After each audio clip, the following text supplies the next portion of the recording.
That's on Marbel pag binangyari yan.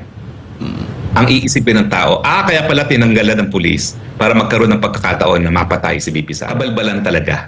Okay? At ang tingin ko talaga, kabaghagi ito ng isang madilim na plano laban sa seguridad ng ating Vice President. Pero nakikita natin ngayon na bagamat siya ay pangalawang pinakamataas na halal ng bayan, pati ang kanyang karapatan sa seguridad ay linalabag po ng chief ng PNP mismo. Assassination plot na ginawa doon kay dating US President Trump. Maaari ho bang mangyari din yan kay VP Sara? That's on Marbel pag binangyari yan. Ang iisipin ng tao, kaya pala tinanggalan ng pulis para magkaroon ng pagkakataon na mapatay si VP Sara. That's on him. That's on him.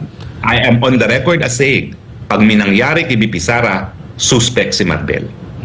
Oo. Isa din yan sa kinwestiyon ni VP Sara. Kasi yung mga trusted niya, way back 2010, nung mayor pa siya, it's either yung kanyang security ay dala-dala mula nung mayor siya, yung itinalaga panahon ni FPRRD, kumbaga pinagkakatiwalaan niya ito. And nabanggit niya sa unang bahagi, na parang kaya sinadya na meron talaga or may kalayaan silang pumili para nandun yung trust and confidence. Diba? Nangyari na nga yun doon sa Amerika, diba? Na muntika na ang dating Pangulo.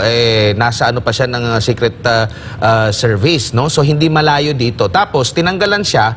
Ang napansin pa, galing lahat sa Mindanao ang transfer dito sa Metro Manila. Di ba, kailangan alagaan yung mga syempre, meron pamilya din yan. So, malilipat na naman yan sila dito. And, kapansin-pansin na siya lang talaga yung may ganun. May iniwan daw, pero hindi siya yung pumili. So, kung ganito ang ginawa, pwede ba natin gawin yan sa Pangulo? Na yung magbabantay sa Pangulo ay taga-ibang lugar? Kasi pwede naman palang ganito Di pumili Di pwede pumili. Alam mo, gaya ng aking sinabi, ang seguridad, kapag hindi mo pinagkakatiwalaan ng nagbibigay ng seguridad, wala ka ring seguridad. So, ang importante, hindi lang merong tao na nagtalaga na magbantay sa'yo, kung hindi, mas importante na pinagkakatiwalaan mo yung mga taong nagbabantay sa'yo.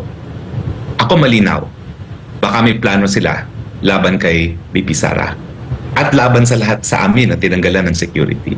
Kaya nga po, pag may nangyari sa amin, ang unang suspect po dyan, yung mga nagtanggal na aming mga tao na nagbibigay ng seguridad. Di ba obvious naman yun? Opo.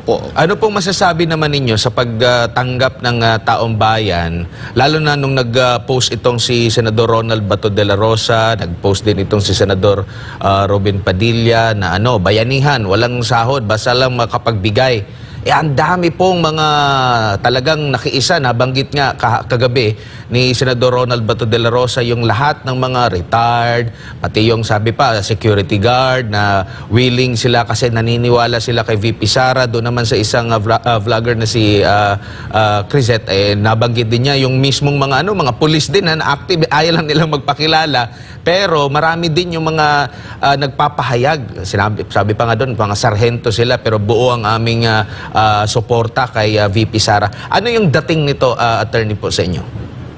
Well, nakakataba ng puso kasi talagang maraming nababahala doon sa pagtanggal sa security detail ni VP Sara. At sila ngayon nanindigan kung kinakailangan mag-volunteer na sila, miski walang sweldo, gagawin nila yun para protektahan ang tunay na alternatibo sa rehimen po ng Marcos ngayon. Ayan, attorney. At maging yung mga OFW din dito nagko-comment ay suportado nila kung ano ba, kung pwede ba yon? Kung hindi kaya ng gobyerno ni Bongbong Marcos yung magpo-provide ng security personnel kay VP Sara Duterte, sila mismo willing na tumulong o mag-donate ba? Ano bang gagawin nila para lang talaga protektahan ang pangalawang Pangulo? Well, nakakataba po talaga ng puso yan. Miski hindi po ako spokesperson ni Inday Sara, bilang isang supporter din ni Inday Sara, maraming salamat po sa inyong pagmamahal kay Inday Sara. At sa tingin ko po, pag nabigyan siya ng pagkakataon na siya na ang mamuno ng bayan, tatanawin niya pong utang na loob yung ganyang pagmamahal at pagmamalasakit sa kanya. Tsaka baka gagawa na naman ng masamang impresyon na yan na attorney kasi tingnan mo may private group na naman si VP Sara, so kumbaga gagawa na naman ng issue yung mga ganyan. Bilang patunay lang yan talaga na maraming nagtitiwala And alam naman natin, sa mga nakalipas na mga survey, mataas at tumataas ang tiwala ng taong bayan sa pangalawang Pangulo. Tapos tatanggalan mo ng na hinalal siya ng mas nakararaming mga Pilipino kumpara sa presidente at patuloy na nandoon yung tiwala ng taong bayan. Tapos yun yung tatanggalan mo. Parang yun ngayon ang nangyayari. Kung sino yung nagpe-perform ng mas mabuti, yun ang tinatanggalan. 'Di ba? Halimbawa, dito na lang sa riskiest city, sa mga turista, wala naman tayong narinig na merong mga pinagtatanggal doon ng mga tapos pinalitan ng mga bago. Ang mga lugar, kagaya ng Davao City, na safest city, doon pa maraming mga pulis at galing pa sa ibang mga lugar, 'di ba? Nabanggit nga sa pag-interview kay Mayor Baste na kung totoong kulang talaga, pwede namang mag-chip in yung lahat ng mga yung mga police station, local police from Luzon, Visayas at Mindanao, makakabuo ka na nung kailangan na 75. Bakit talaga galing dito sa Mindanao tapos yun yung ita-transfer mo? Well, political harassment, in short. Oo. Okay? Wala talaga. You cannot find any logic or reason sa ginawa. Kabalbalan talaga. Okay?